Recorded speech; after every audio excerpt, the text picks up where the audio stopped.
Bonjour, j'ai décidé de vous reparler un peu d'un thème qu'on a traité la semaine dernière dans le cours à travers un de nos conférenciers, Rémi, qui nous a parlé des sociétés de la modernité puis de la postmodernité, avec comment il y avait des changements importants là, au niveau de la culture qui se passaient, puis comment ça donnait une idée différente du progrès. Fait que je vais repartir de cette idée-là de Rémi, puis je vais la développer un petit peu plus en allant même en reculant jusqu'ici aux sociétés de la tradition pour nous ramener aux sociétés de la modernité et de la postmodernité. Donc, partons des sociétés de la tradition, puis on suivra ce continuum-là un petit peu plus tard. Donc, société de la tradition, caractérisée par deux choses. D'abord, les régulations sociales sont d'origine religieuse. Ici, on s'appuie sur la mythologie, la pensée normative. C'est comme ça qu'on fonctionne dans ce genre de société-là pour, disons, pour tout ce qui concerne l'ordre à l'intérieur, le maintien de l'ordre à l'intérieur de la société. Deuxième grande caractéristique, c'est des sociétés marquées par l'autosuffisance. On va s'appuyer selon les périodes.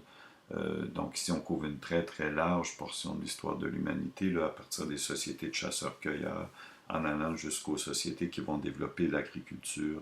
Et là, on va aussi avoir développé entre-temps, tranquillement, le travail de l'artisan.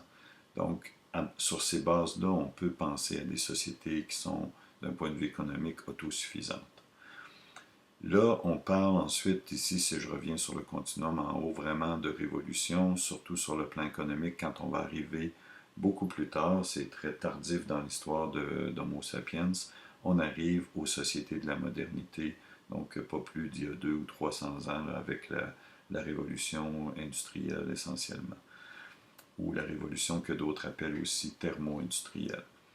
Trois caractéristiques, non, pardon, deux caractéristiques ici aussi. Les régulations sociales, encore une fois, cette fois-là, on voit que ça n'a plus rien à voir avec la religion. On parle de régulation sociale de type techno-scientifique. Donc, on va se servir de la science et de la technique pour bâtir ce monde-là, pour créer des règles qui s'appuient sur des choses qui sont très différentes de ce qu'on avait dans les sociétés traditionnelles. Ça passe par une rationalisation généralisée de l'existence.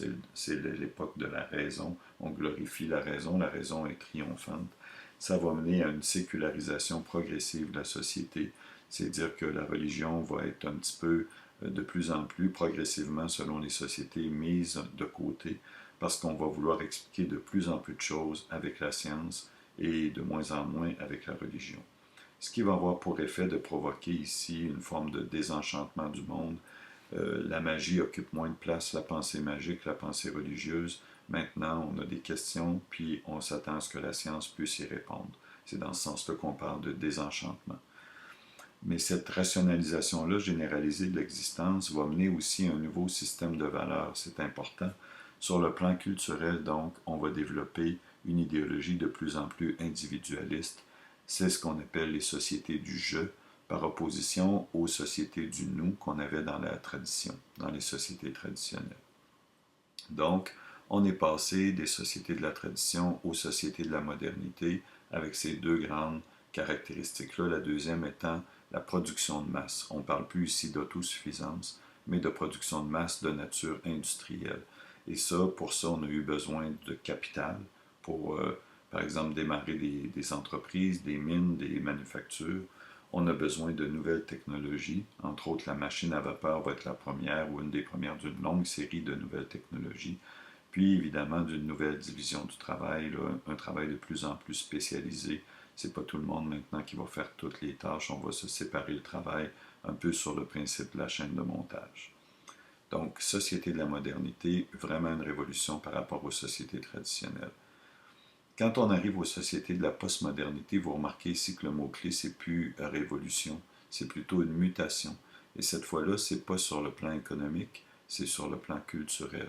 Donc, quelles sont cette fois les caractéristiques? C'est ici qu'il y en a trois caractéristiques importantes. On parle d'une recomposition historique et sociale. Donc, dans les sociétés postmodernes, on ne va pas révolutionner, on va recomposer à partir, si on suit la ligne en pointillé ici, des sociétés de la modernité. Cette recomposition historique et sociale-là, on l'a fait à partir d'une double critique. Critique de l'idée de raison et critique de l'idée de progrès. Ces deux blocs-là ici, qui étaient au cœur, là, si on peut parler du mythe fondateur de la modernité, maintenant sont remises en question. On exprime des doutes, elles n'ont pas rempli toutes leurs promesses, ces deux idées-là.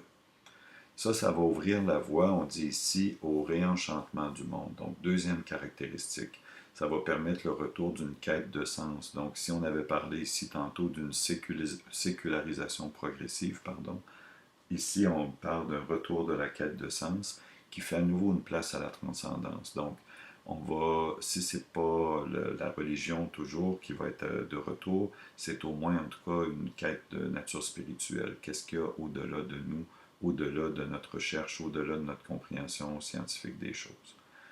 Troisième et dernière caractéristique des sociétés de la postmodernité, c'est la prolifération des moyens de communication de masse. Si ici, dans la société de la modernité, on parlait de production de masse, maintenant on parle de moyens de communication de masse. Donc, de multiples sources d'informations, on a développé toutes sortes de médias et ils sont très nombreux. L'image est très importante, beaucoup plus que l'écrit ou les mots. Et la vitesse à laquelle on a accès à cette information-là est fulgurante. On n'a qu'à penser ici euh, au web en particulier, mais aussi aux chaînes de télévision qui offrent de l'information en continu. Donc, c'est vraiment les sociétés de la postmodernité, comment on les conçoit aujourd'hui. Donc, on voit une évolution de la culture à travers trois grandes périodes de l'histoire humaine, mais aussi une accélération de l'histoire et une certaine continuité, mais en même temps que des changements importants. Merci.